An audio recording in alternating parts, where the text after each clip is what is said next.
பழத்தோட்ட ஊழியங்கள் கர்த்தரருளின ஊழியங்கள் திராட்சை பழத்தோட்ட ஊழியங்கள் கர்த்தரருளின ஊழியங்கள் அவரில் நிலைத்திருந்து கனி கொடுப்போம் கர்த்தர் வாய்க்க செய்வார் அவரில் நிலைத்திருந்து கனி கொடுப்போம் கர்த்தர் வாய்க்க செய்வார் துதி உமக்கே துதி உமக்கே துதி உமக்கே என்றுமே என்றும் துதி உமக்கே துதி உமக்கே துதி உமக்கே என்றுமே என்றும் துதி உமக்கே என்றுமே என்றும் துதி உமக்கே என்றுமே திராட்சை பழத்தோட்ட ஊழியங்கள் கர்த்தரருளின ஊழியங்கள் திராட்சை பழத்தோட்ட ஊழியங்கள் கர்த்தரருளின ஊழியங்கள் அவரில் நிலைத்திருந்து கனி கொடுப்போம் கர்த்தர் வாய்க்க செய்வார் அவரில் நிலைத்திருந்து கனி கொடுப்போம் கர்த்தர் வாய்க்க செய்வார் துதி உமக்கே துதி உமக்கே துதி உமக்கே என்றுமே என்றும் துதி உமக்கே துதி உமக்கே துதி உமக்கே என்றுமே என்றும் துதி உமக்கே என்றுமே என்றும் துதி உமக்கே என்றுமே. சிறியவனை பொழுதிலிருந்தும் எளியவனை குப்பையிலிருந்தும் எடுத்து உயர்த்தி ராஜாக்களோடும் பிரபுக்களோடும் வந்து இருக்கச் செய்கிற அருமை ஆண்டவர் இயேசு கிறிஸ்துவின் இனிதான நாமத்தினாலே இந்த சத்தத்தை கேட்கின்ற அனைத்து தேவனுடைய பிள்ளைகளுக்கும் என்னுடைய அன்பான வாழ்த்துதல்கள். நீங்கள் கோடா கோடியை பெருகுவீர்களாக, உங்களுடைய பிள்ளைகள் கோடா கோடியை பெருகுவார்களாக என்று வாழ்த்துகின்றேன், ஆசீர்வதிக்கின்றேன். ரித்துக்குரியவர்களே, இந்த நாளிலே உங்களை இப்படியாக சந்திப்பதில் கர்த்தருடைய வார்த்தையை உங்களுக்கு கொண்டு வருவதில் நான் மிகவும் சந்தோஷப்படுகிறேன். I feel it very much a privilege and a pleasure to bring you the word of God on this lovable day. கர்த்தர் சித்தமில்லாதபடிக்கு நம்முடைய வாழ்க்கையில் எதுவும் நடக்க முடியாது. ஆண்டவர் தான் நம்முடைய வாழ்க்கையிலே நம்முடைய கரத்தை பற்றி ஒரு சிறு குழந்தை தகப்பன் நடத்துவது போல அவர் நடத்திட்டு போயிட்டே இருக்கார். நம்ம எங்கே போகணும், எங்கே வரணும், யாரை சந்திக்கணும், நம்முடைய வாழ்க்கையில் என்னென்ன காரியங்கள் நடக்கணும், எல்லாத்தையும் ஆண்டவர் தான் தீர்மானிக்கிறார். உலகத்தின் மக்கள் தாங்களாகவே தங்களுடைய காரியங்களை தீர்மானித்துக் கொள்கிறார்கள். ஆனால் கர்த்தருடைய பிள்ளைகளுடைய வாழ்க்கையில் அப்படி நினைத்தா கூட நடக்காது. அவர்தான் தன் சித்தப்படி எல்லாவற்றையும் நடத்தி கொண்டு போகிறார். அப்படி சித்தத்துக்கு நாம் ஒப்புக் கொடுக்கிற பொழுது நம்முடைய வாழ்வில் மிகப்பெரிய சந்தோஷமான காலங்கள் உண்டாகும் என்பதிலும் சந்தேகமில்லை. பிரியத்துக்குரியவர்களே, இந்த ஆஸ்திரிய திராட்சை பழத்தோட்ட ஊழியங்கள் விடுதலையை மையமாக வைத்து ஜனங்களுக்கு, ஏழை ஜனங்களுக்கு உதவி செய்வதையும் மனதில் வைத்து நடைபெறுகிறது. இந்த வாரம் சனிக்கிழமை கர்த்தர் சித்தமானால் நமது ஊழியத்தின் தலைமையிடமாகிய நாசரே தேவனுடைய மாளிகையில் வைத்து விடுதலை நாள் கூட்டங்கள் நடைபெறும். 1000 ஜனங்கள் வந்து விடுதலை பெறுகிறார்கள் மாதந்தோறும். நீங்களும் கூட தமிழ்நாட்டில் எங்கே இருந்தாலும் தாராளமாக வரலாம். இந்த கூட்டத்தின் சிறப்பு அம்சமே 1 மணிக்கு கூட்டம் முடிஞ்ச பிறகு தனித்தனியாக மக்கள் யாவருக்கும் பல மணி நேரங்கள் நாம் ஜெபிப்போம். எவ்வளோ பெரிய பிசாசு இருந்தாலும் வெளிப்படும், ஓடி போகும். ஜோசப் பண்ணை அது மாத்திரம் இல்லை, அன்னூர்லேருந்து அவங்க வராங்க. நாசிரியத்தில் உள்ள நல்ல அன்பு ஊழியக்காரர் வருவல் சேகர், நானும் ஆகிய 3 பேரும் இணைந்து உங்களுடைய விடுதலைக்காக ஜெபிப்போம். மெய்ஞானபுரம் யோவானனுடைய சமையல் பிரமாதமாக இருக்கும். அது பரிமாறப்படும், விருந்து பரிமாறப்படும். எனவே மக்கள் யாவரும் திரண்டு வாருங்க. நமது ஊழியத்தின் உள்ள அந்த தேவனுடைய மாளிகைக்குள்ளாகவே அடைக்கலான் குருவி எனப்பட்ட ஆவிக்குரிய முதியோர்களும் இருக்கிறது. அங்கே மிக சிறப்பானபடிக்கு ஒரு நல்ல ஆவிக்குரிய அட்மாஸ்பியரை நம்ம கொண்டு வந்திருக்கிறோம். அங்கே இருக்கிற தாய்மார்கள் காலையிலையும் சாயந்தரமும் சேர்ந்து ஜெபம் பண்ணுறாங்க, ஆண்டவரை துதிக்கிறாங்க. காலை 11 மணிலேருந்து 1 மணி வரைக்கும் நல்ல ஊழியக்காரர்களை அழைத்து கொண்டு வந்து அவர்களுக்கு நல்ல தேவனுடைய வார்த்தைகளை கொடுத்து நாம் அவர்களை பலப்படுத்தி வருகிறோம். 3 வேளையும் விதவிதமான உணவுகளும் கூட அவர்களுக்காக பரிமாறப்படுகிறது. கடைசி காலங்களிலே நல்ல ஒரு ஆவிக்குரிய சூழலை உருவாக்குகிற முதியோர் இல்லங்கள் தேவை என்று அநேகர் தேடுவதை நாம் அறிவோம். அவர்களுக்கு இந்த அடைக்கலான் குருவி ஆவிக்குரிய முதியோர் இல்லத்தை நீங்கள் அறிமுகம் செய்தால் அதுவே மிகப்பெரிய பிரயோஜனமாக இருக்கும் என்பதில் சந்தேகமே இல்லை. பிரியத்துக்குரியவர்களே, நமது ஊழியத்தில் அநேக 1000 குடும்பத்தார் இருக்கிறார்கள். அதில் எல்லாரும் தங்கள் பிள்ளைகளுக்கு நல்ல வரன்களை தேடுகிறார்கள்.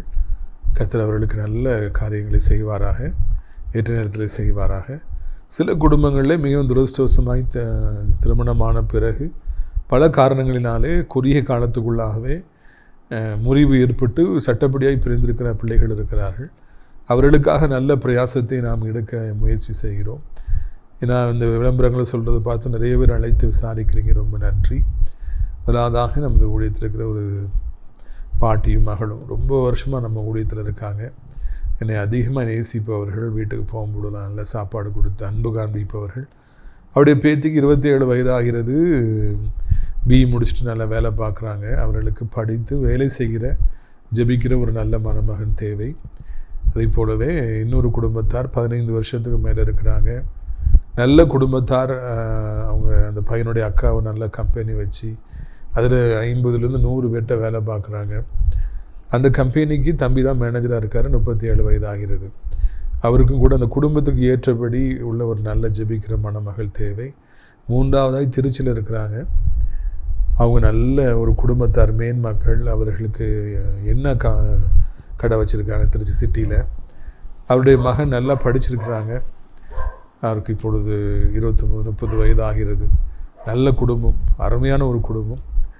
அவர்களுக்கு நல்ல அந்த குடும்பத்துக்கு ஏற்ற சூழ்நிலை அனுசரித்து போகக்கூடிய நல்ல ஜெபிக்கிற ஒரு மணமகள் தேவை என்பதை நாம் அறிவிக்க விரும்புகிறோம்.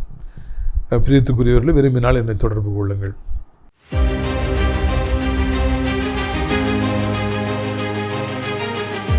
ஆதியாகமம் 40:14. நீ வாழ்வடைந்திருக்கும் பொழுது என்னை குறித்து பார்வோனிடத்தில் அறிவித்து. பார்த்தீங்களா, அவ்வளவு பெரிய பரிசுத்தவானாகிய அந்த மகத்துவமான தேவதாசனை கூட இங்கே மண்ணை கவுவதை பார்க்கிறோம். ஒரு சிறு குழந்தையை போல் அவர் ஏமாந்து போவதை பார்க்கிறோம்.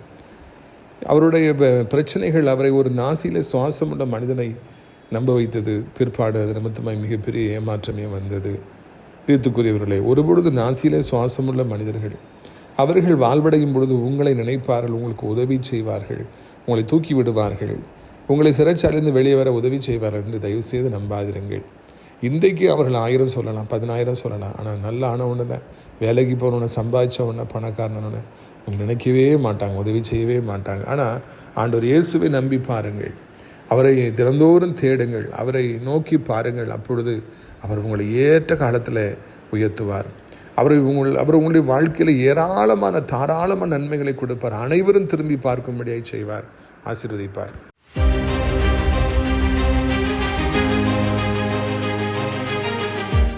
இதனாலும் நம்முடைய பிரயோஜனத்திற்காக யோனா 1வது அதிகாரம் 17வது வசனம். யோனாவை விழுங்கும்படி ஒரு பெரிய மீனை கர்த்தர் ஆயத்தப்படுத்தினார். அந்த மீன் வயிற்றில் யோனா ராப்பகல் 3 நாள் இருந்தான். இந்த சம்பவங்களெல்லாம் நீங்கள் அங்கே அறிந்திருப்பீர்கள். சின்ன பிள்ளைங்க கூட ஸ்கூலில் படிக்கிற பொழுதே அந்த மாதிரி மீன் படம்லாம் போட்டு மீனாக வயிற்றுக்குள்ளே யோனா இருக்கிற மாதிரி இல்லை, ரொம்பவும் சின்ன பிள்ளைகள் விரும்பி அதை பார்ப்பார்கள், விசாரிப்பார்கள். நானும் கூட இந்த சம்பவத்தை சிறிய வயதில், வாலிப வயதில் வாசிக்கிற பொழுதெல்லாம் எனக்குள்ளே அதிக பரவசமாக இருக்கும். தேவன் எவ்வளவு பெரியவர் என்றால், எவ்வளவு மகிமையானவர் என்றால், ஒரு மீனின் வயிற்றுக்குள்ளாக ஒரு மனிதனை அவர் 3 நாட்கள் வைத்திருப்பார். அவர் சாகாதபடி பாதுகாத்திருப்பார் என்பதெல்லாம் நம்முடைய மாம்சீக அறிவுக்கு அதெல்லாம் எட்டாத காரியமாக இருக்கிறது. ஆனால் நம்முடைய மகத்துவமான தேவனுக்கு எதுவும் அற்பமான காரியமாக இருக்கிறபடினாலே அதை அவர் செய்தார். மீன் வயிற்றுக்குள்ளாக யோனா 3 நாட்கள் இரவும் பகலும் இருந்தார். அவர் எப்படி சாப்பிட்டார், எப்படி தூங்கினார், அதெல்லாம் நமக்கு சிந்தனை செய்தாலும் தெரியாது. தேவையில்லாத காரியங்கள். ஆண்டவர் அதை அவரை வைத்திருந்தார். எதற்காக அவரை வைத்திருந்தார் என்பதுதான் முதலாவது நாம் காண்கின்றோம். ஒரு காரணம் இல்லாதபடி ஆண்டவர் இந்த மனிதனுக்கு இப்படிப்பட்ட ஒரு நிலைமையை கொண்டு வந்திருக்க மாட்டார்ல. யோசித்து பாருங்கள், பைபிளில் எத்தனையோ பேரை பார்க்குறோம், வேறு யாருக்காவது இப்படிப்பட்ட ஒரு நிலைமை வந்ததா? இந்த ஒரு தனி மனிதனாகிய யோனாவுக்கு மாத்திரம்தான் இப்படிப்பட்ட ஒரு நிலைமை வந்தது. சரி, எதுக்காக இப்படி வந்துச்சு அப்படின்னு சொல்லி பார்த்தோன்னா ரொம்ப சிம்பிள். அவர் ஆண்டோடைய கட்டளையை பெறுறாரு, ஆண்டவர் அவர்கிட்ட பேசுகிறாரு. அந்த அளவுக்கு யோனா நீ நேராக நினிவேக்கு போ, அங்கே போய் பிரசங்கம் பண்ணு, அந்த மக்களுக்கு விரோதமாக பிரசங்கம் பண்ண போது நான் கவிழ்த்து போட போகிறேன், நீ போயா, நீ நினிவேக்கு போயான்னு சொல்லி ஆண்டவர் யோனாட்ட சொல்கிறாருன்னா, அப்போ யோனாவுக்கும் ஆண்டவருக்கும் இடையில் எவ்வளோ ஒரு நல்ல உறவு இருந்திருக்கணும், அவர் எவ்வளோ ஜெபிக்கிற மனிதனாக இருந்திருக்கணும், அவர் எவ்வளோ கர்த்தருடைய சத்தத்தை கேட்குற மனிதனாக இருந்திருக்கணும். இதெல்லாம் நல்ல ஒரு ஆரோக்கியமான காரியங்கள். ஜெபிக்கிற பொழுது நாம் ஆண்டோட சத்தத்தை கேட்கலாம். ஜெபிக்கிற பொழுது ஆண்டவர் நம்மை நம்பி அநேக பொறுப்புகளை அவர் கொடுக்கின்றார். ஜெபிக்கின்ற பொழுது தேவன் நம்மை அவருடைய நம்பிக்கைக்குரியவராக அவர் எடுக்கின்றார். பெரிய பெரிய பணக்காரங்க, அரசியல்வாதிகள் ஒரு சிலர் தங்களுடைய நம்பிக்கைக்குரியவர்களாக அவங்க எடுத்து வைத்து பக்கத்திலே வைத்துக் கொள்கிறாங்க. எத்தனையோ அரசியல் கட்சிகளுடைய தலைவர்கள் ஒரு சிலர் தங்கள் பக்கத்திலே வச்சுருக்காங்க நம்பிக்கைக்குரியவர்களாக. நாம் எப்பொழுது அதிகமாக இந்த யோனாவை போல ஜெபிக்கிறோமோ அப்பொழுது ஆண்டவர் நம்மை அவர் நம்பிக்கைக்குரியவராக வைத்துக் கொள்கிறார். நம்மை நம்பி அவர் ஊழியங்களை தருகிறார், நம்மை நம்பி ஆத்துமாக்களை தருகிறார், நம்மை நம்பி செல்வங்களை அவர் தருகிறார், வீடுகளை தருகிறார், தொழிற்சாலைகளை தருகிறார், நம்மை நம்பி கோடிகளை தருகிறார், நம்மை நம்பி அவருடைய ரகசியங்களை பகிர்ந்து கொள்கிறார். அவர் எப்பொழுதுமே நம்மிடத்தில் பல காரியங்களை செய்யும்படியாக அவர் நம்மிடத்தில் சொல்லும்படியாக வருகின்றார். இதுதான் தேவனுடைய ரகசியங்கள். அந்த மனிதனுக்கு ஆண்டோட சத்தத்தை கேட்கிற அளவிற்கு ஒரு திராணி இருந்தது, ஆவிக்குரிய வாழ்க்கையில் ஒரு குவாலிட்டி இருந்தது என்றால் அது நம்மை பிரமிக்க வைக்கிறது. ரொம்ப சந்தோஷம். நாமும் கூட அப்படிப்பட்ட ஒரு மனிதனாய் மாற முடியும் என்பதை உங்களுக்கு நான் நினைவூட்டும்படியாக விரும்புகிறேன். நம்ம ஜெபிக்க ஆண்டவர் நெருங்கிக்கிட்டே இருக்கிறோம். ஒவ்வொரு நாளும் நம்ம முழங்கால் படிக்கிட்டு ஆண்டவரை நோக்கி கூப்பிட நம்ம வாழ்க்கையில் இருக்கிற சாபங்கள், பாவங்கள், பிசாசுடைய கிரியைகள், கடந்த காலத்தில் நம்ம தொடர்ந்து வந்து கொண்டிருந்த அநேக சத்துருடைய கிரியைகள் எல்லாம் நம்மளை விட்டு விலகி போய்கிட்டே இருக்குது. நம்ம ஆண்டவர் நம்ம பக்கத்தில் வந்துக்கிட்டே இருக்கிறார். இந்த உண்மையை நாம் அறிந்து கொள்ள வேண்டும் என்று உங்களை அழைக்கின்றேன். இப்படிப்பட்ட அழைப்பு பெற்ற இந்த யோனா மிகவும் துரஷ்டவசமாக அவர் ஒரு பக்கமாக ஆண்டவர் போக சொல்கிறார், இவர் வேறு ஒரு பக்கமாக போகிறார். நினிவேக்கு போனால் தர்ஷீஸுக்கு கப்பலுக்கு கூலி கொடுத்து டிக்கெட் வாங்கி அவர் போனார் அப்படி என்று நாம் வாசிக்கிறோம். ஏனோ சில காரணங்களினாலே இந்த மாபெரும் தேவனுடைய தாசனுக்கு கர்த்தருடைய வார்த்தைக்கு கீழ்ப்படிவதற்கு மனதில்லை. அவர் ஒரு டைரெக்ஷனில் போக சொல்கிறார், இவர் இன்னொரு டைரெக்ஷனில் போகிறார். அவர் போகிறது மாத்திரமல்ல, அவர் அந்த போகின்ற பாதையிலே அந்த பிரயாணத்தில் அவர் அயர்ந்து தூங்குகின்றார், ஜெபிக்க மறந்து விட்டார், கர்த்தரை துதிக்க மறந்து விட்டார். ஒரு தேவனுடைய மனிதன் எங்கே இருந்தாலும் அவர் ஜெபித்து கொண்டிருப்பார். காரில் போனாலும் ஜெபித்துட்டு இருப்பார், நைட்டு ஆம்னி பஸ்ஸில் வந்துக்கிட்டு இருந்தாலும் அவர் ஜெபம் பண்ணிகிட்டு இருப்பார், நைட்டு ட்ரெயினில் திருநெல்வேலியிலேருந்து சென்னைக்கு வந்தாலும் அவர் ஜெபிச்சுக்கிட்டு தான் இருப்பார். என்னுடைய வாழ்க்கையில் அதிக ஜெபங்களை நான் காரில் ட்ராவல் பண்ணும்போது தான் நான் செய்திருப்பேன். அதிகமாக கத்தி கதறி கூப்பாடு போட்டு கண்ணீர் வடித்தெல்லாம் கதறி நான் ஜெபித்ததெல்லாம் என்னுடைய காருக்குள்ளே வைத்து தான். ஏன்னா அந்தளவுக்கு எங்கே இருந்தாலும் நம்ம ஆண்டவரோடு கூட நெருங்கி இருக்கலாம், எங்கே இருந்தாலும் நான் நெருங்கி இருக்கணும், அப்போ தான் இந்த உலகத்தில் வாழ முடியும். இந்த மனிதன் பிரயாணம் பண்ணுகிற பொழுது கப்பலில் இருக்கும் பொழுது ஜெபித்திருக்க வேண்டியது தானே, ஆனால் அவர் தூங்கி கொண்டிருந்தாரா? காரணம், அந்த ஆவிக்குரிய வாழ்க்கையில் கர்த்தருடைய வார்த்தைக்கு கீழ்ப்படியாதபடியினாலே ஒரு சின்ன தொய்வு ஏற்பட்டு விட்டது. அது நிமித்தமாய் ஜெபிப்பதற்கு அவருக்கு மனம் இல்லாமல் போய்விட்டது. இன்னும் நம்ம ஆழமாக இதை பார்க்கணும். அந்த சோர்வு, அந்த ஆண்டோடைய வார்த்தை கீழ்ப்படியிலங்கும் போது சாத்த ஆட்கொள்கிறான், நல்ல தூக்கத்தை கொண்டு வர அவர் ஜெபிக்கிற மனிதன் அந்த இடத்துல தூங்கி விடுகிறார். ஜெபிக்க மறக்கிற நேரங்கள், கர்த்தருடைய வார்த்தைக்கு நம்ம கீழ்ப்படியாமல் போகிற நேரங்கள் எல்லாம் இருண்ட காலங்களாக நம்முடைய வாழ்க்கையிலே மாறிவிடுகின்றன. ஆப்பிரிக்க கண்டத்தை இருண்ட கண்டம் என்று அழைக்கின்றோம். 9 வருஷமாக அது முன்னேறாமலே இருக்குது. அதே போல் நம்ம ஜெபிக்காமல் இருக்கிற காலங்கள் இருண்ட காலங்கள். நம்ம இருண்ட கண்டத்துக்குள்ளே இருக்கிறோம், தூங்கி விடுகிறோம். காலையந்தி ஜெபிக்கணும்னு ஆண்டவர் எழுப்பி விடுவார், நான் தூங்கிடுவோம். கூட்டங்களில் போய் செய்தி ஆர்வமாக கவனிக்கணும்னு நம்ம இருப்போம், தூங்கிடுவோம். பிரியத்தில் பைபிள் எடுத்து ஆர்வமாக வாசிக்கணும்னு நினைப்போம், தூங்கிடுவோம். காரணம், அங்கே ஒரு முழுமையான ஒரு அர்ப்பணிப்பு இல்லை. சோர்வுகள், கர்த்தருடைய வார்த்தைக்கு எதிராக நாம் சில நேரங்களில் செல்வோம். அவர் ஒன்று சொல்லுவார், நாம் ஒன்று செய்வோம். மனிதர்களாகி நாம் பலகீனமான பாண்டங்கள் அல்லவா? அப்படி அவர் ஆண்டு சித்தத்துக்கு விரோதமாக போகிறார், தூங்கிட்டு இருக்கார். புயல் காற்று வீசுது. ஆண்டவர் இவர் ஏத்தாப்பில் போகிறாரு, கீழ்ப்படியாமல் போயிட்டாரு, இவர் இனி மறந்துட்டார், எனக்கு தூரமாக போயிட்டார், அதனால் இவரை விட்டுட்டு இன்னொரு யோனாவை நம்ம தேர்வு செய்வோம். யோனாவுக்கு பதிலாக காணாவை, இல்லைன்னா பாடாவை, இல்லைன்னா வேறு யாரோ ஒருத்தரை கொண்டு வருவோம் அப்படின்னு சொல்லி ஆண்டவர் நினைக்கல. அதுதாங்க எனக்கு ரொம்ப பிடிச்சிருக்குது. ஒருவர் தேர்வு செய்தால் அவருக்கு தனக்கு வேண்டும் என்று ஆண்டவர் தொடர்ந்து நினைக்கின்றார். ஒருவரை நேசிக்க ஆரம்பித்து விட்டால் ஆண்டவர் கடைசி வரைக்கும் அவரை நேசிக்கின்றார். ஒரு இடத்துல சிநேகிதம் பாராட்ட ஆண்டவர் ஆரம்பித்து விட்டால் கடைசி வரைக்கும் வாழ்க்கையில் அவர் உயிரோடு இருக்கிற வரைக்கும் சிநேகிதம் பாராட்டுகின்றார். அவருடைய கையை ஆண்டவர் பிடித்து விட்டால் கடைசி வரைக்கும் ஆண்டவருடைய கைகளை பிடித்திருக்கிறார். இதுதான் ஆண்டவரிடத்தில் உள்ள மிக சிறந்த குணாதிசயம். மோசையின் மூலமாக லட்ச இஸ்ரவேல் ஜனங்களை பார்வோனுடைய கையிலிருந்து, அந்த பொல்லாத அடிமைத்தனத்திலிருந்து பொல்லாத மந்திரவாதிகளிலிருந்து விடுவிக்க வேண்டும் என்று ஆண்டவர் நினைத்தார். கொலை செய்து அவர் அதுக்கு தகுதியற்றவராய் போனார், தலைமறைவாய் ஓடி போனார். காட்டுக்குள்ளே 40 வருஷம் இருந்தார். இருந்தாலும் தள்ளாத வயதில் அவர் இருந்த பொழுது, கோல்களை பிடித்து கொண்டிருந்த பொழுது தேடி சென்று, மோசே நீ ஊழியத்தை நீதான்ப்பா செய்யணும், நீதான் போய் என் ஜனங்களை விடுவிச்சுட்டு வரணும், நீ தாயின் கருவில் உருவாகும் பொழுதே நீ தான் அந்த வேலையை செய்யணும், நான் குறிச்சிட்டேன், அதை மாற்ற முடியாது, நீ போ அப்படின்னு சொல்லி அழைத்து வயதான காலத்திலே அனுப்பி அத்தனை லட்சம் ஜனங்களை விடுவித்து கொண்டு வந்தார். ஒருவர் மூலமாக ஆண்டவர் ஒரு காரியத்தை செய்ய நினைத்தால் அதை ஒரு மூலமாக தான் செய்வார். காரணம் அவருடைய அநாதி சிநேகம், அவருடைய அநாதி அன்பு. உங்கள் மூலமாக அவர் ஏதாவது செய்யணும்னு நினச்சிட்டாருன்னா அவர் உங்கள் மூலமாக தான் செய்வார். உங்களை அவர் நேசிக்க ஆரம்பிச்சிட்டாருன்னா கடைசி வரைக்கும் நேசிப்பார். வாலிப காலங்களில் மாத்திரம் இந்த உலகம் நம்மை நேசிக்கும்.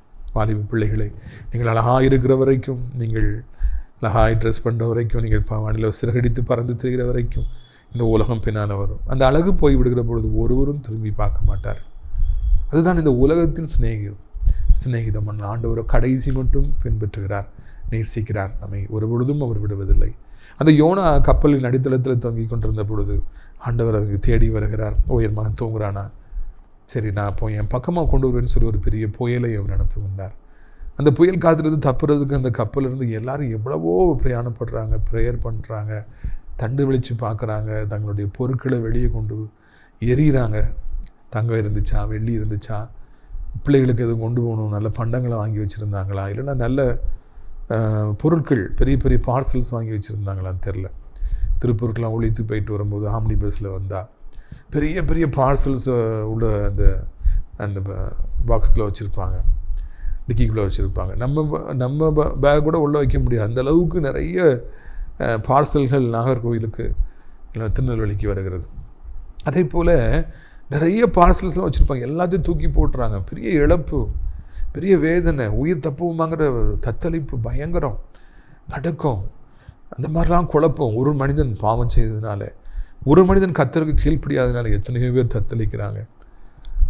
வாலிப மகன் சோரம் போய்விட்டால், அவன் கர்த்தருக்கு தூரமாய் போய்விட்டால், துன்மார்க்கனாய் மாறிவிட்டால், அவன் அநேக வம்பு தும்புகளில் மாட்டுவான் என்றால், அவன் படிக்காதவனாய் போய்விடுவான் என்றால், அவன் அநேக துன்மார்க்கருடைய கையில் சிக்கி விடுவான் என்றால், குடும்பமானம் கப்பலில் பறக்கும். அம்மா அப்பா, தாத்தா பாட்டி, தம்பி தங்கச்சி எல்லாரும் தலைகுனிய வேண்டிய சூழ்நிலை வந்துடும். எல்லாருக்கும் புயல் காற்று வீசும். ஒரு பையன், ஒரு பிள்ளை வாழ்க்கையில் தடமாறி விட்டால் அந்த குடும்பமே கீழே விழுந்து விடும். அதுதான் இங்கே நடக்கின்றது. எவ்வளவோ நெருக்கடிகள் வந்தாலும் அந்த யோனா தன் மனதை மாற்றிக்கொள்ள அவர் ஆயத்தமாக இல்லை. அவர் அப்படி தான் இருக்கிறார். கடைசியில் சீட்டு போட்டு பார்த்து அவரை சொன்னதுனால, என்னை கப்பலிருந்து நீங்கள் கடலுக்குள்ளே போட்டுருங்கன்னு சொன்னதுனால வியப்பாக இருக்கிறது அல்லவா? ஆனால் அதெல்லாம் உண்மையாக நடந்த சம்பவங்கள். அதே மாதிரி கப்பலேருந்து கடலுக்குள்ளே போடுறாங்க. உடனே அந்த புயல் காற்று அமைந்து விடுகிறது, இல்லாமல் போய் விடுகிறது. எல்லாரும் ஆச்சரியப்படுறாங்க. ஒரு மனிதனுடைய ப்ரெசன்ஸ் இல்லைன்னா பிரசன்னம் ஒரு கப்பலில் இருந்த வரைக்கும், கீழ்ப்படியாத ஒரு பாவியுடைய மனதோட சமூகம் அந்த இடத்துல இருந்த வரைக்கும் அவங்க எவ்வளோ தத்தளிச்சாங்க பார்த்தீங்களா? அவரை கீழே போட்டோன்னே எல்லாம் நார்மல் ஆயிடுச்சு. ஸோ சில நேரங்களில் வாழ்க்கைங்கிற கப்பலில் கர்த்தருக்கு சித்தம் இல்லாதவர்கள் நம்ம படகுல இருக்கக்கூடாது, அனுமதி கொடுக்கக்கூடாது, நம்ம பிஸ்னஸில் இருக்கக்கூடாது, நம்முடைய ஊழியத்தில் இருக்கக்கூடாது. அதனால் சில பிரச்சனைகள் வரலாம். அதனால் வாழ்க்கை படகுகள் நம்ம யாரை ஏற்றணுங்கிறது ரொம்ப கவனமாக இருக்கணுங்கிறத இது மூலமாக தெரிந்து கொள்கிறோம். ஆனால் இன்றைக்கி நம்ம அதை பற்றி பார்க்க வரல. இவர் அப்படி கப்பலில் இருந்து கடலுக்குள்ளே விழுந்து சித்திரவோம் அப்படின்னு சொல்லி நினைக்கும்போது ஆண்டவர், அந்த உண்மையுள்ள ஆண்டவர் அவரை மறக்காதபடி ஒரு மீனை ஆயத்தப்படுத்தி வைத்திருந்தாராம், பெரிய மீன். அவர் கட்டலின்படி வேகம் லபக்குன்னு அவரை அப்படியே முழுங்கிருது. ஆனால் அதை சவைக்கலை, டைஜஸ்ட் பண்ணலை, உள்ளே போய் அவர் சேஃபாக போய் இருக்கிறாராம். கடலின் ஆழத்துக்குள்ளே விழுந்து விட்ட ஒரு மனிதனை யாராலும் காப்பாற்ற முடியாது. காப்பாற்றினா ஒரே வழி, உடனே மேலே கொண்டு வரணும், அப்போ தான் காப்பாற்ற முடியும். ஆனால் அதையும் தாண்டி நம்முடைய அறிவுக்கு எட்டாத வண்ணம் ஆண்டவர் கடலின் ஆழத்துக்குள்ளே வைத்தும் அவரை பாதுகாக்கின்றார். அதற்காக அவர் தேர்ந்தெடுத்த வழி நூதனமானது. ஒரு மீனின் வயிற்றுக்குள்ளே அவரை வைத்து விடுகிறார். கிணத்துல விழுந்து செத்துட்டாங்க, குளத்தில் குளிக்கும்போது இறந்து போயிட்டாங்க, கடலில் போயிட்டாங்க, அப்படிலாம் எவ்வளோ நியூஸ் கேள்விப்படுறோம். ஆனால் இந்த ஆண்டவரோ எப்படிப்பட்ட ஒரு நெருக்கடியிலிருந்து எவரையும் விடுவிக்க வல்லவர், பாதுகாக்க வல்லவர். கடலின் ஆழத்துக்குள்ளும் கூட அவர் பாதுகாக்க வல்லவர். எனவே நம்முடைய ஆண்டவர் மிகப்பெரியவராக இருக்கிறார். அவருடைய வல்லமை விவரிக்க முடியாது, நம்முடைய ஞானம் புத்திக்கு அப்பாற்பட்டது என்பதை நாம் புரிந்து கொள்வோம் என்றால் நம்முடைய ஆண்டவரை நம்ம நல்லா புரிஞ்சுக்கிடுவோம். நம்ம இன்னும் அவரை அதிகமாக நேசிப்போம். நம்முடைய வாழ்க்கையில் பிரச்சனைகள் வரும்போது பயப்பட மாட்டோம். இன்னும் அதிகமாக நம்ம ஜெபிப்போம். இன்னும் அதிகமாக அநேகருக்கு ஆண்டவரை குறித்து நாம் சொல்லுவோம். நம்முடைய வாழ்க்கை அது மிகவும் இன்பமானதாக இருக்கும். நம்முடைய மனதிற்குள்ளே எப்பொழுதும் ஒரு பெரிய சந்தோஷம் இருக்கும். அந்த ஆவிக்குரிய வாழ்க்கைக்குள்ளே நீங்கள் வர வேண்டும் என்று உங்களை நான் அன்போடு அழைக்கின்றேன். இதுக்குரியவர்களே, இவர் இப்படி வைத்துக்குள்ளே போன பிறகு லாக் ஆகிறார். ஆண்டவர் லாக் பண்ணி வச்சுக்கிறார். இப்போ இந்த சிச்சுவேஷனை நீங்கள் இதில் பார்த்தீங்கன்னா, இவர் ஆண்டோடைய வார்த்தை கீழ்ப்படியாமல் போயிருக்கிறாரு. கர்த்தருக்கு கோபம் வந்துருச்சு. ஆண்டவர் மீன் வயிற்றுக்குள்ளே வச்சுட்டார். இப்போ இவருடைய சுயபலத்தில் வெளியே வர்றதுக்கு ட்ரை பண்ணியிருப்பார். முதல்ல அது நடக்காதுன்னு தெரிஞ்சிருக்கும். அதுக்கப்புறம் இவர் மனம் திரும்பினாதான், ஊழியத்துக்கு ஒப்பு கொடுத்தாதான், ஆண்டவர் அவருக்கு இறங்கினாதான் விடுதலைங்கிறது அவருக்கு நல்லா தெரிஞ்சிருது. அந்த மனம் திரும்புதல் உடனே வந்திருக்காது. ஒரு நாள் 2 நாள் பார்த்துருப்பார். அதுக்கு பிறகு இங்கேயே இருக்க முடியாது, நம்ம கண்டிப்பாக வெளியே வரணும். அப்போ ஆண்டுடைய ஊழியத்துக்கு நம்ம ஒப்பு கொடுக்கணும். நம்ம செஞ்சது தப்புன்னு சொல்லிட்டு தான் அவர் 2ஆம் அதிகாரம் முழுவதும் பாவ அறிக்கை செய்து ஆண்டவரை துதித்து பாடி அந்த பழைய ஃபார்முக்கு அந்த யோனா அங்கே வருவதை பார்க்கிறோம். விழுந்து போன அந்த தேவனுடைய தாசன் மறுபடியும் ஜெபிக்க ஆரம்பிக்கிறார். மறுபடியும் ஆண்டவரை துதிக்க ஆரம்பிக்கிறார். ஆண்டவருடைய தாசன் அங்கே பாடிய அந்த சங்கீதம் நமக்கு மிகவும் இனிமையானதாக இருக்கிறது. மறுபடியும் அவர் மனதார அந்த ஊழியத்திற்காக தன்னை அர்ப்பணிக்கின்றார். தன் தவறை அவர் உணர்கின்றார். அவர் மனம் திரும்புகின்றார். அதுதான் இந்த 2வது அதிகாரத்திலே நடக்கிறது என்று நாம் காண்கின்றோம். இதனாலில் இந்த செய்தி யாருக்காக என்று ஒரு சிந்தனை எனக்கு வந்தது. ஆண்டவரை, ஏன் இந்த பகுதியிலிருந்து என்னை நீர் பேச அழைக்கிறீர்? இந்த செய்தி நீர் யாருக்கு கொடுக்க போகிறீர் என்ற சிந்தனை எனக்கு வந்த பொழுது, இதே போல் எத்தனை ஆயிரம் யோனாக்கள் இன்றைக்கு இருக்கிறாங்க. எத்தனை வாலிப பிள்ளைகள் ஆண்டுடைய ஊழியத்திற்கான அழைப்பை பெற்றவர்கள், நல்லா பாடக்கூடியவங்க, நல்ல தாழ்ந்து நிறைந்தவங்க, இல்லைன்னா இன்னமும் நல்ல இனிமையான குரலை கொண்டவர்கள், தலைமைத்துவம் லீடர்ஷிப் குவாலிட்டிஸ் உள்ளவங்க, ஊழியத்தில் வாஞ்சி உள்ளவங்க, நல்லா ட்ரெயின் ஆனவங்க, அம்மா அப்பாவால், பாஸ்டர்ஸ்னால், ஆவிக்குரிய தகப்பனால் நல்லா திறமை உள்ளவங்க, ஊழியத்துக்காக உள்ளவங்க, இன்றைக்கி பல காரணங்களினால இந்த யோனா மாதிரி அவங்க ஆண்டவரை விட்டு ரொம்ப தூரமாக போயிடுறாங்க. ஊழியம் வேண்டாம். முதல்ல அவங்களுக்கு பிரச்சனை வந்த உடனே சாத்தா அந்த எண்ணத்தை தான் கொண்டு இனி ஊழியம் வேண்டாம், நம்ம சாதாரணமாக இருப்போம்.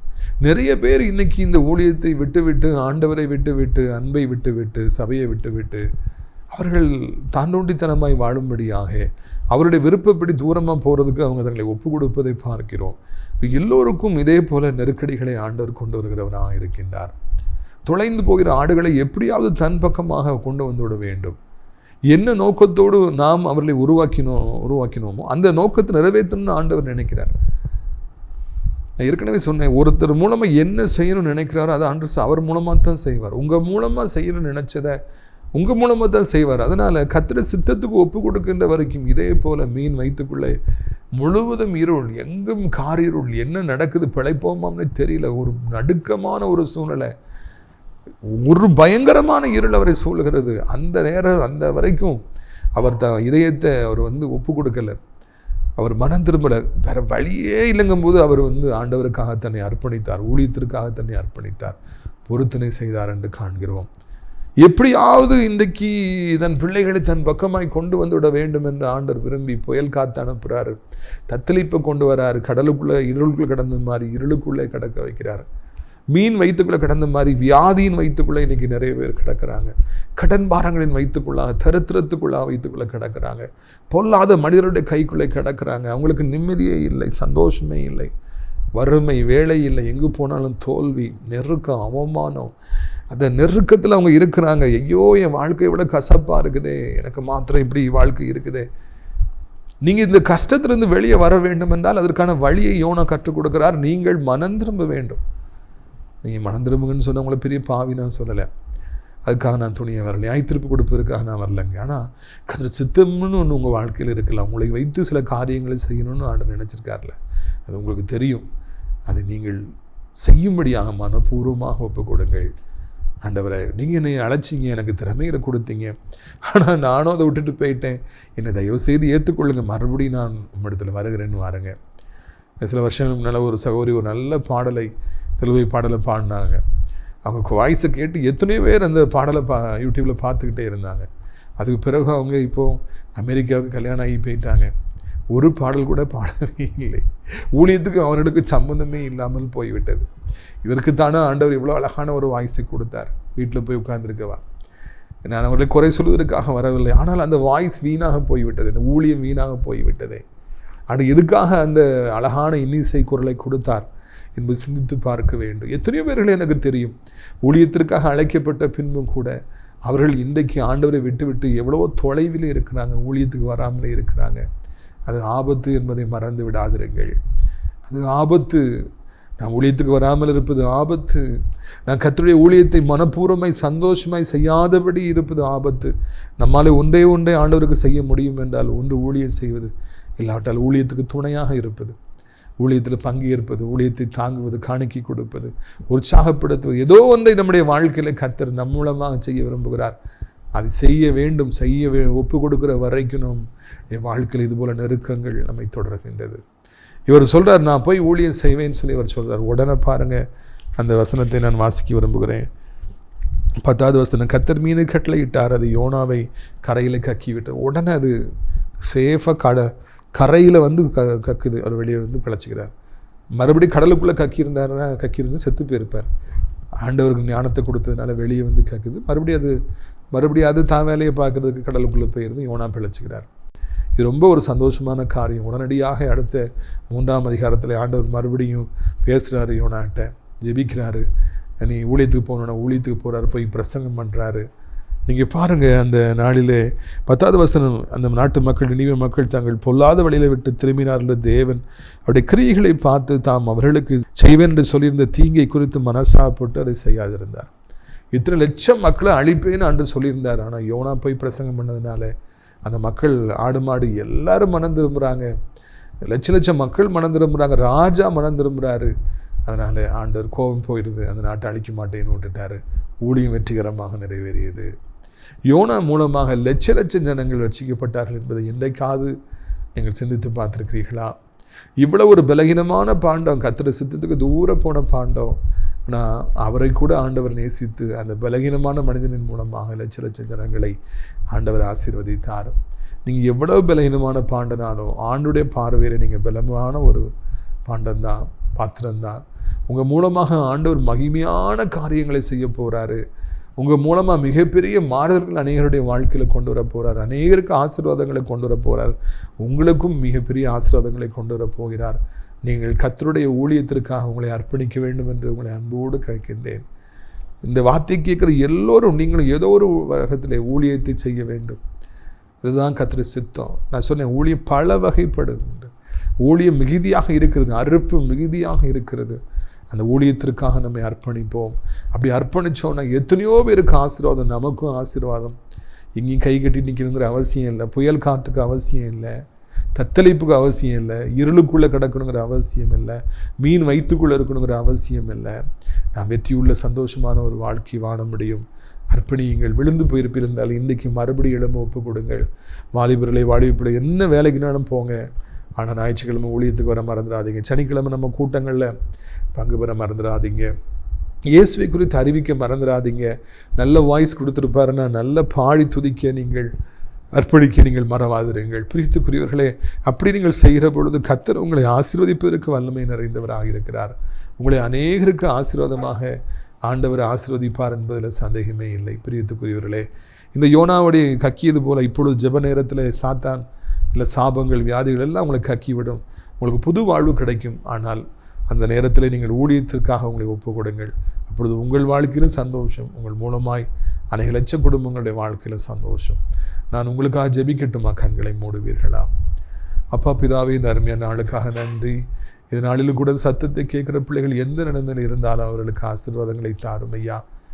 அநேகருடைய வாழ்க்கையில் புயல் காற்றுகள், அநேகருடைய வாழ்க்கையில் தத்தளிப்புகள், கடலுக்குள்ளே மீன் வயிற்றுக்குள்ளே யோனா இருந்தது போல் அநேக மக்கள் இன்றைக்கு தள்ளாடிட்டு இருக்கிறாங்க. ஆண்டவரே, அவங்க மாத்திரம் கிறிஸ்துவின் சித்தத்துக்கு தங்களை ஒப்புக் கொடுப்பார்கள் என்றால், மறுபடியும் ஊழியம் செய்ய ஒப்புக் கொடுப்பார்கள் என்றால், எல்லாம் ஆண்டவரை தத்தளிப்பு முடிந்து போகிறதுக்காக நமக்கு சோத்திரம். எனக்கு சமாதானம் இல்லை, எனக்கு தூக்கம் இல்லை, எனக்கு வெற்றி இல்லையே. ஆண்டவரே பேதுரு மீன் பிடிக்க போனார், விழுந்து போனார். மறுபடியும் ஆண்டவரே அவர் வாழ்க்கை பரிதாபமாய் போனது. ஆண்டவரே, அங்கே தோல்வி தான் கிடைத்தது. தோல்வியின் மத்தியில் இருக்கிற ஒவ்வொருவருக்கும் ஜெபிக்கிறோம். அவர்கள் ஊழியத்துக்கு ஒப்புக் கொடுக்கவும் நன்மைகளை பெற்றுக்கொள்ளவும் உதவி செய்யுங்க. எவ்வளோ பெரிய வியாதியாக இருந்தாலும் இப்பொழுது அந்த வியாதி அவரை விட்டு விட்டு போகட்டும். ஆண்டவரே, அது கேன்சராக இருந்தாலும், அது கிட்னி ஃபெயிலியராக இருந்தாலும், எவ்வளவு கொடூரமான வியாதியாக இருந்தாலும், அது ஸ்பைனல் கார்டில் அடிபட்டு மூளையில் அடிபட்டு கிடந்தாலும், அந்த அந்த கிரிகள் அப்படியே அவர்களை விட்டு நீங்கள் அவர்கள் மறுபடியும் எழும்ப உதவி செய்யுங்க. ஆண்டவரே, தோத்திரம் ஐயா. ஆண்டவரே, என் பிள்ளை நிமித்தமாக என் குடும்பத்தில் புயல் காற்று, என் கணவரின் நிமித்தமாக குடும்பத்தில் புயல் காற்று தத்தளிக்கிறாங்க. ஒருவருடைய வாழ்க்கை தவறாகி போனபடினாலே அப்படிப்பட்ட குடும்பங்களை எடுத்து கட்ட வேண்டும் என்று கெஞ்சுகிறோம். பிஸ்னஸ் இல்லையே, வருமானம் இல்லையே, நாங்கள் என்ன செய்வோம், தருத்திரம் நெருக்கிறத என்ன செய்வோம்? அப்படிப்பட்ட ஒவ்வொருவருக்கும் கர்த்தாவே நீ உதவி செய்யும்படிக்கு நாங்கள் கெஞ்சுகிறோம். நிரந்தரமான வேலை வாய்ப்புகளையும் வருமானங்களை ஏற்படுத்தி தாருங்க. ஆண்டவரை மேலிருந்து கீழே விழுந்தவரை மறுபடியும் தூக்கி நிறுத்துங்க. அனைத்து தேவைகளையும் சந்திங்க. வெட்கப்படாதபடி காத்துக்கொள்ளுங்க. பணம் இல்லாமல் யாராலே வாழ முடியும்? இப்படிய பிள்ளைகள் ஒவ்வொருவருக்கும் நீர் உதவி செய்ய வேண்டும் என்று கெஞ்சுகிறோம். அப்படியே ஆண்டவரை, குடும்பத்தில் பிரச்சனை, பிள்ளைகளாலே பிரச்சனை, ஆண்டவரே தோத்திர வேலை பார்க்குற இடத்துல பிரச்சனை, எல்லா இடத்துலையும் எனக்கு பிரச்சனை, எனக்கு நிம்மதியே இல்லை, திருமண வாழ்க்கையில் பிரச்சனை. ஆண்டவரே, அவர்களுக்கு நீரே அமைதியை தாரும். நல்ல காரியங்கள் நடக்காதா, திருமணம் ஆகாதா, குழந்தை கிடைக்காதா, வீடு கட்டிடலாமா, வாங்கிடலாமா, நிலம் வாங்கலாமா, காத்திருக்கிற பிள்ளைகள் ஒவ்வொருவருக்கும் கர்த்தாவே நீர் உதவி செய்யுங்க. நம்முடைய கிருபைக்குள்ளே ஒழித்து வைங்க, நம்முடைய இரக்கத்துக்குள்ளே ஒழித்து வைங்க. ஆண்டவரே, இந்த அருமையான நாளிலும் கூட என் ஏசப்பாவுடைய வல்லமையான கரம் ஒவ்வொருவரையும் தாங்கட்டும் என்று சொல்லி நாங்கள் கெஞ்சுகிறோம். ஐயா ஆண்டவரே, வயதானவர்களை விழுந்துடக்கூடாது. வாலிபர்கள் பாவங்கள்லேருந்து, போதை பழக்கத்திலிருந்து, மொபைல் அடிமைத்தனத்திலிருந்து விடுவிக்கப்படணும். உலகம் இருக்கிற அத்தனை நாடுகளையும், இந்திய தாய் திருநாட்டையும், அனைத்து மக்களையும் ஆசீர்வதியும். முக்கியமாக அனைத்து தேவனுடைய பிள்ளைகளையும், ஊழியக்காரர்களையும் ஆசீர்வதியும். நான் ஸ்ரீ திராட்சைப்பழத்தோட்ட ஒளிகளை நேசிக்கிற, நாள்தோறும் நம்முடைய நிகழ்ச்சிகளை பார்க்கிற, நம்முடைய நிகழ்ச்சிகளை அறிமுகப்படுத்துகிற நல்ல உள்ளங்களை ஆசீர்வதிங்க. அடைக்கலான்குரிய முதியோர்களத்தையும் தங்கியிருக்கிறவர்களையும் ஆசீர்வதிங்க. கர்த்தாவே, அங்கு சேர்வதற்கு ஏராளமான இடங்கள் உண்டு. அநேக முதியோர்கள் அழைத்து கொண்டு வாருங்க. மகிமைப்படுங்க. இரட்சகர் இயேசுவின் மூலம் ஜெபிக்கிறோம் நல்ல பிதாவே, ஆமென். என் ஆத்துமாவை கர்த்தரை சோத்திரி, என் முழு உள்ளமே அவருடைய பரிசுத்த நாமத்தை சோத்திரி. என் ஆத்துமாவை கர்த்தரை சோத்திரி, அவர் செய்த சகல உபகாரங்களையும் ஒரு பொழுதும் மறவாதே, ஆமென். கர்த்தராகிய இயேசு கிறிஸ்துவின் கிருபையும் பிதாவாகிய தேவனுடைய அன்பும் பரிசுத்தாவினுடைய அந்யோன்யமான பிரசன்னம் உங்கள் அனைவரோட இன்றைக்கு சதா காலங்களில் நிலைத்திருப்பதாக. அல்லேலூயா, அல்லேலூயா. God bless you. Amen.